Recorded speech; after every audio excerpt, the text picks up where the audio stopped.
Hello, I'm Sean Beach. I'm Sodexo dietitian for UH. And I'm Ryan Hamel. I'm the System Culinary Manager with Sodexo and University Hospitals. We're going to be making mac and cheese today. Always a favorite. We're going to show a couple different adaptations that you can make and even a couple versions that you can make that can take your nutrition in a few different directions. We'll have more as the demo goes on. Great. Yeah, I've got some supplies in front of me today. We're going to do kind of a healthier version. It's not necessarily healthy, but a little bit smarter version for you. One we're going to do with whole wheat penne pasta, and we're going to replace some of the dairy with some low sodium chicken broth, and then we're also going to scale back on some of the cheese. Typically, macaroni and cheese might be made with eggs or evaporated milk. We're just going to tweak some of the ingredients to make it a little bit different.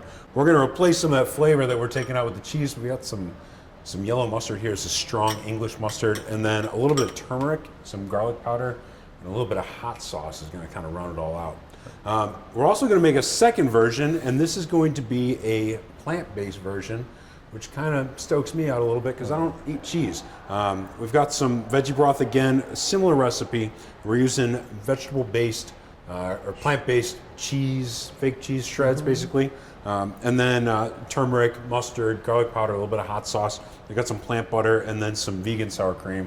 We're going to work that in at the end to kind of add a little bit of creaminess to it. We're also not making a white sauce here, so this is going to be a one-pot thing.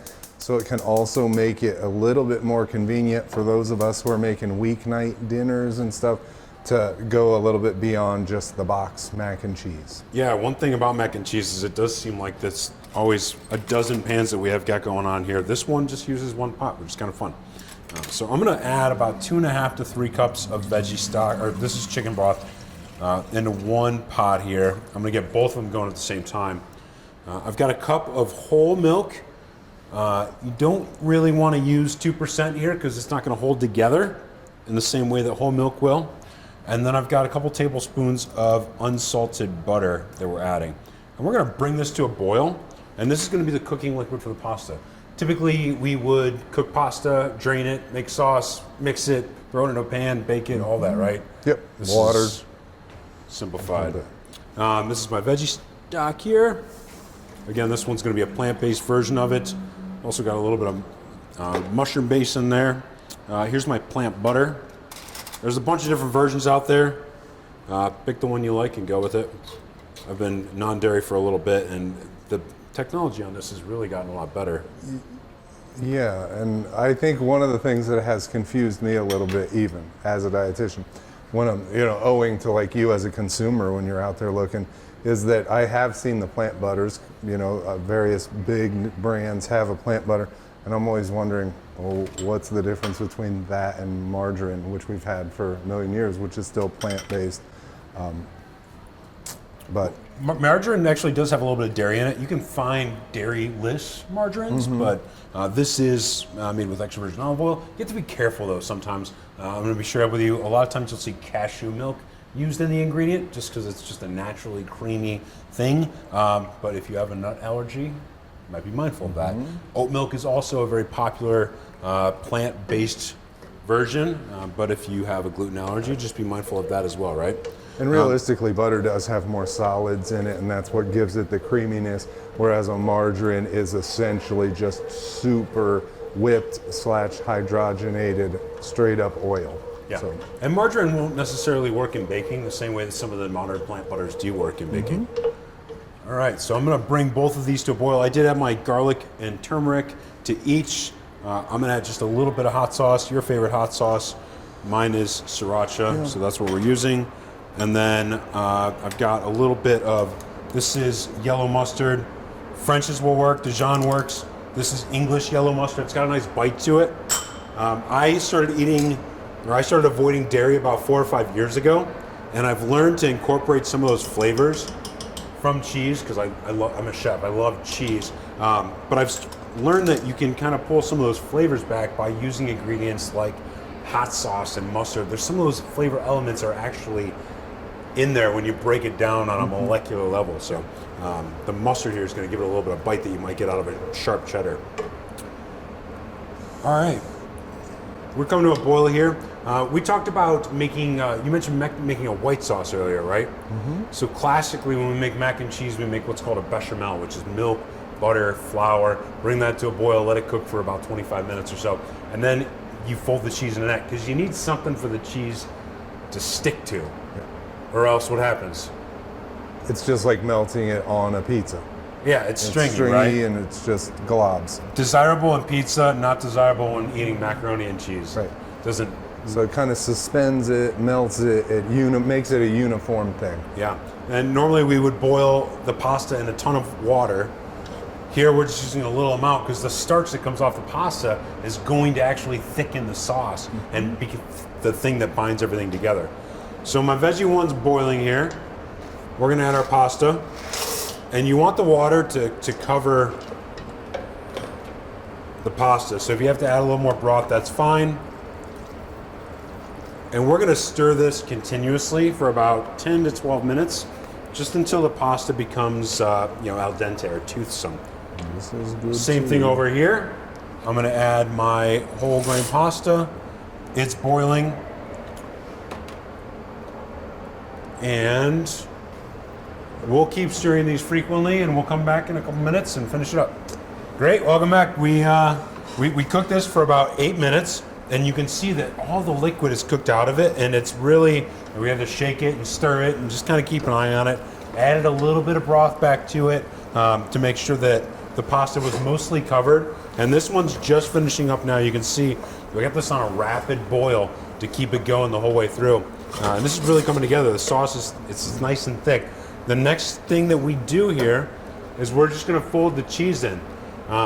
You don't wanna cook it. If you cook it, you're gonna risk breaking it or separating the sauce. So I've got a little bit of Asiago here, some grated Asiago. And if you grate it by hand, it's better than buying pre-grated in the store. Pre-grated in the store's got some starches in it. It's a little bit goofy. So I'm just gonna take this and fold it. The heat is off. The heat from the pasta is just gonna melt the cheese on the level that it needs to be. We didn't add any extra salt here. There's plenty of salt in the broth. The pasta's cooked nicely. And it's all kind of coming together here. If you need to thin it out a little bit, you can add a little bit more milk or a little bit more broth.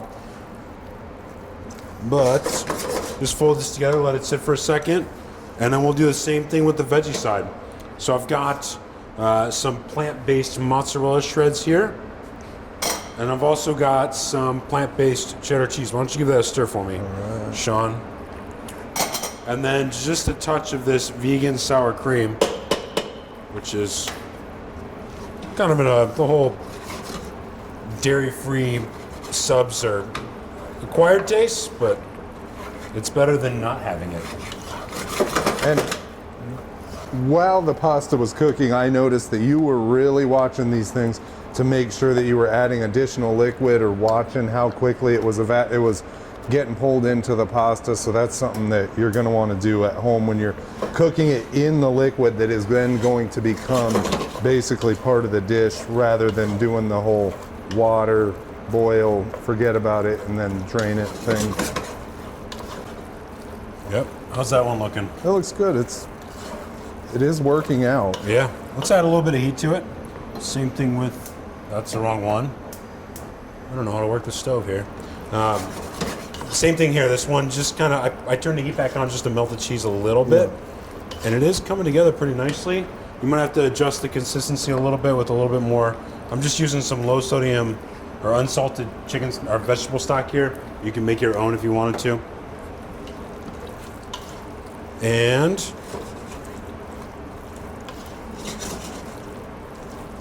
we were talking earlier, Sean, we said healthier macaroni and cheese, right? I don't know if there's a healthy macaroni and cheese, but definitely a healthier version. If you wanted to eat healthy, then maybe try one of the other recipes, right? Yeah, right. There's plenty of things you could be eating other than mac and cheese if you're really trying to make it a healthy night. Obviously we adjusted, improved, if you want to say, the nutrition by using whole wheat pasta on this. There's other things you can do, use like minimal sodium in either the broth or some of the seasonings that you're using. I think healthy is always based on your goals though.